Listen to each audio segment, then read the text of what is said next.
ঘর মুছছো মনাই? তোমার একদিন ঝাঁটা একদিন ন্যাতা। বাসন মাজাটা বাকি আছে, ওটা ছুঁয়ে গেলে আর আমাদের চিন্তা নেই না।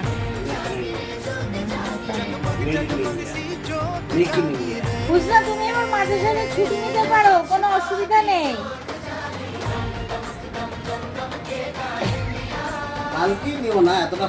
হ্যাঁ, এতটা পারবে না, ও পুরোটা শেখেনি।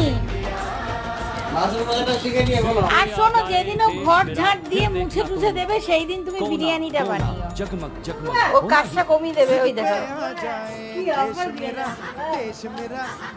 এই আমিও জানো তো ছোটবেলায় সাথী পিসুমনির সাথে, সাথী পিসুমনি যে বাড়িতে যেত সেই বাড়িতে সাথী পিসুমনি বাসন মাজতো পাশে, আমি বলতাম আমি বাসনগুলো ধুয়ে দেবো।